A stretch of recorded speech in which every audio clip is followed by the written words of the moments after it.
दोस्तों नमस्कार। आप सभी का हमारे YouTube चैनल पर स्वागत है। आज हम बच्चों आपको समूह विस्थापन नियम के बारे में समझाएंगे। समूह विस्थापन नियम। समूह विस्थापन नियम क्या होता है? यह नियम बच्चों सोडी तथा फजान ने दिया था। सोडी तथा फजान या फजान्स ने दिया था। इन्हीं के नाम पर इसे सोडी तथा फजान के नियम से भी जाना जाता है। और इस नियम को रेडियो एक्टिव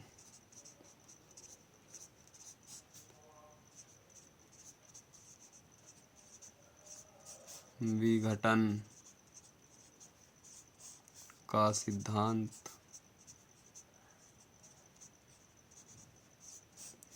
के नाम से भी जाना जाता है। तो समूह विस्थापन नियम को जो है बच्चों रेडियो एक्टिव विघटन के सिद्धांत के नाम से भी जाना जाता है। और इस नियम का प्रतिपादन सोडी तथा फाजान ने दिया था, इसलिए इन्हीं के नाम पर इस नियम को सोडी तथा फाजान का नियम से भी जाना जाता है। इस नियम के अनुसार इस नियम में क्या होता है बच्चों, अगर हम किसी रेडियो एक्टिव परमाणु के नाभिक से एक अल्फा कण का उत्सर्जन करें, यदि किसी रेडियो एक्टिव परमाणु के नाभिक में से एक अल्फा कण निकालें या एक अल्फा कण का उत्सर्जन करें, तो उस तत्व के परमाणु क्रमांक में 2 की कमी और परमाणु भार में 4 की कमी हो जाती है। और यदि एक बीटा का उत्सर्जन करें या बीटा कण का उत्सर्जन करें, तो उसके परमाणु क्रमांक में 1 की वृद्धि हो जाती है, जबकि उसकी द्रव्यमान संख्या सेम बनी रहती है, यानी जो पहले थी वही बाद में भी रहती है।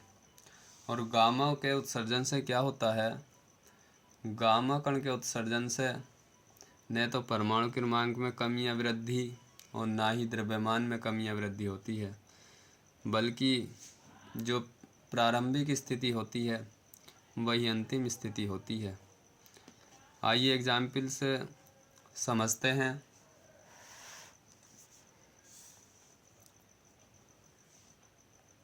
जैसे बच्चों पोलोनियम है, मान लो एक PO पोलोनियम, इसका परमाणु क्रमांक होता है 84 और 213 होता है इसका परमाणु भार।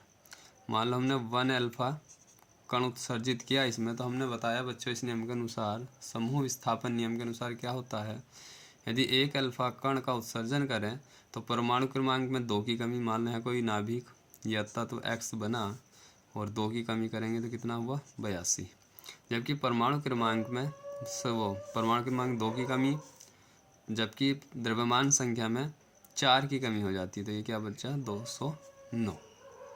यह है समूह विस्थापन नियम। और यदि इससे हम बीटा कण का उत्सर्जन करें,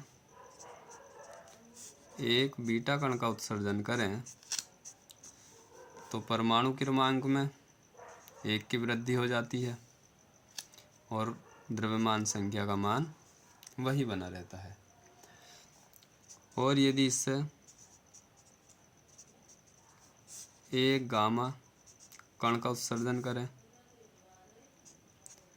तो न तो परमाणु क्रमांक में परिवर्तन होता है और न ही द्रव्यमान संख्या में परिवर्तन होता है। इसे ही क्या कहते हैं बच्चों, समूह विस्थापन नियम। और समूह विस्थापन नियम में और क्या होता है, ये तो हुआ बच्चों एक अल्फा कण निकलने से परमाणु क्रमांक में 2 की कमी और परमाणु भार में 4 की कमी होती है, तथा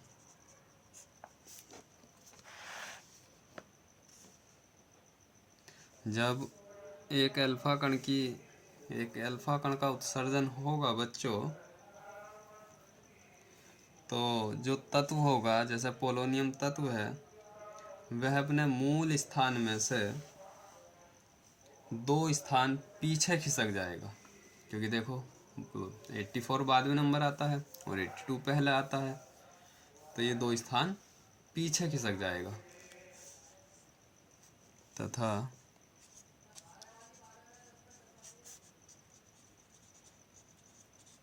अल्फा कण निकलने से तत्व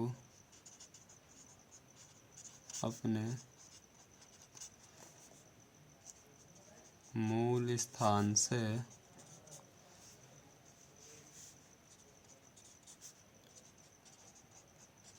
दो स्थान पीछे खिसक जाता है। जब अल्फा कण का उत्सर्जन होता है, एक अल्फा कण का, ठीक है बच्चों। नीचे है बीटा कण।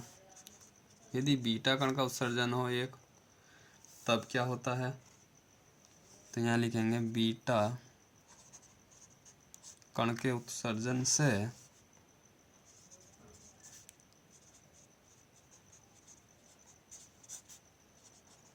बीटा कण के उत्सर्जन से नया तत्व अपने मूल स्थान से एक स्थान आगे चला जाता है, क्योंकि इसमें क्या होती है, एक परमाणु क्रमांक की वृद्धि हो जाती है। परमाणु क्रमांक में एक की वृद्धि होती है, इसलिए क्या होता है, नया तत्व अपने मूल स्थान से एक स्थान आगे चला जाता है। गामा के उत्सर्जन में कोई परिवर्तन नहीं होता, लेकिन एक कंडीशन होती है कि जो बच्चों अल्फा और बीटा का उत्सर्जन होता है, तो इसे क्या कहते हैं, अल्फा कण, अल्फा और बीटा, यानी कि गामा से कोई परिवर्तन नहीं होता, तो अल्फा कण तथा बीटा कण के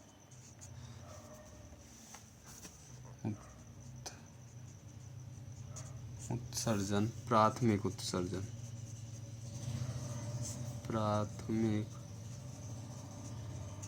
उत्सर्जन कहलाते हैं।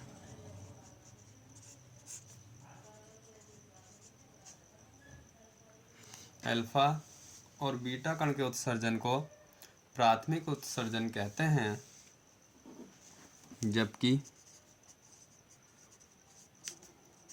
गामा कण का उत्सर्जन या किरणों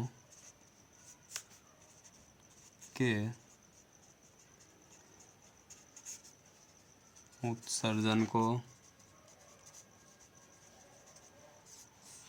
द्वितीयक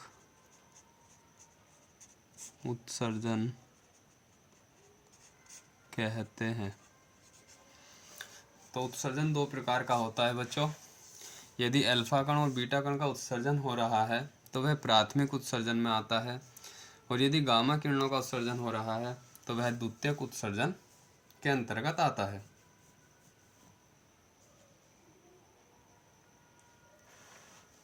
एक चीज और है बच्चों, अल्फा तथा बीटा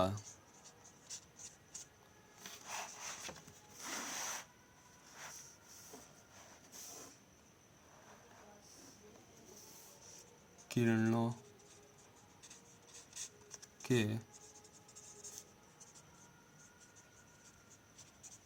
उत्सर्जन के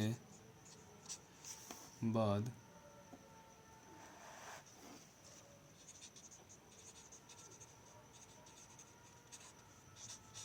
अभिकारकों तथा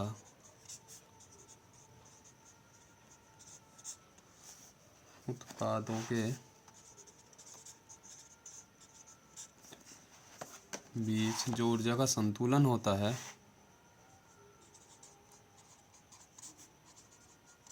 ऊर्जा का संतुलन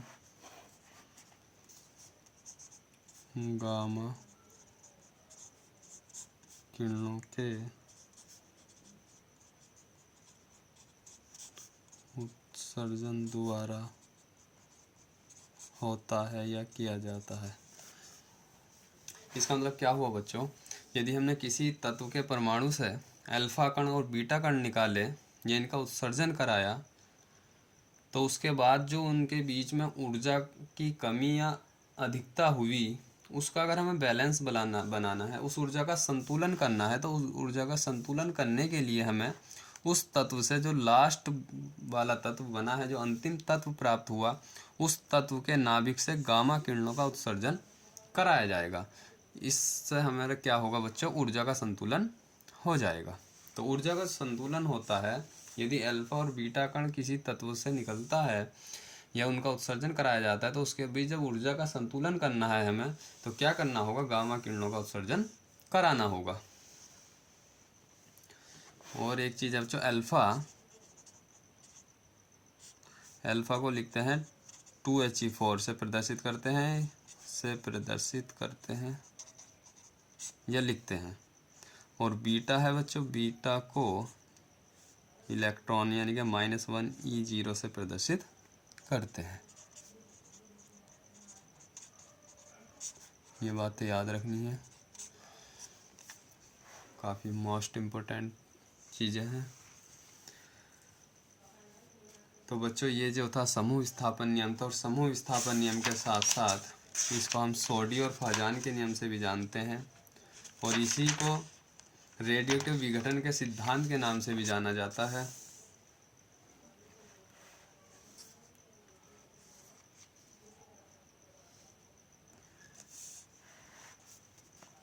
इसके बाद बच्चों आपको एक याद रखना है, कार्बन 14 एक समस्थानिक है। इसका उपयोग कहाँ किया जाता? कार्बन 14 समस्थानिक का उपयोग एजीवी यानी कि जो मृत हो चुकी हैं उनका पता लगाने के लिए किया जाता है, यानी कि कब से मृत हैं वो, या उनकी आयु निर्धारित करने में किया जाता है। तो C14 समस्थानिक का उपयोग अजीवी कार्बनिक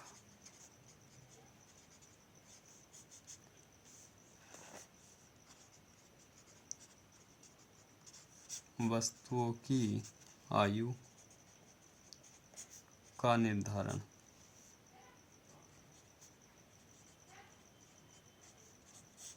करने में करते हैं या किया जाता है। C14 समस्थानिक का उपयोग जो है बच्चों अजीवी कार्बनिक वस्तुओं की आयु का निर्धारण करने में किया जाता है। एक होता है बच्चों कोबाल्ट, इसका परमाणु भार 60। कोबाल्ट 60 का उपयोग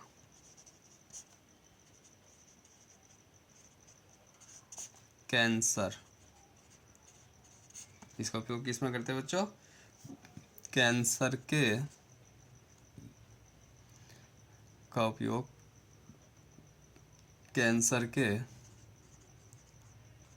उपचार में किया जाता है या उपचार में करते हैं। कोबाल्ट 60। और एक लास्ट है बच्चों आयोडीन। आयोडीन का परमाणु भार होता है 131। इसका उपयोग कहाँ करते हैं बच्चों, का उपयोग या प्रयोग थायराइड व ब्रेन ट्यूमर काय में करते हैं बच्चों, थायराइड व ब्रेन ट्यूमर का पता लगाने में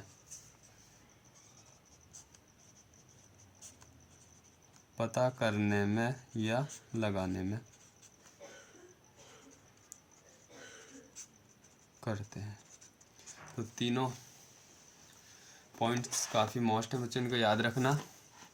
कार्बन 14 समस्थानिक का उपयोग अजीवी कार्बनिक वस्तुओं की आयु का निर्धारण करने में किया जाता है। यह है फर्स्ट नंबर। सेकंड नंबर है बच्चों, कोबाल्ट 60 का उपयोग कैंसर के उपचार में किया जाता है। और थर्ड है आयोडीन 131 का उपयोग थायराइड व ब्रेन ट्यूमर का पता करने में करते हैं। तो बच्चों पूरी वीडियो देखने के लिए बहुत बहुत धन्यवाद।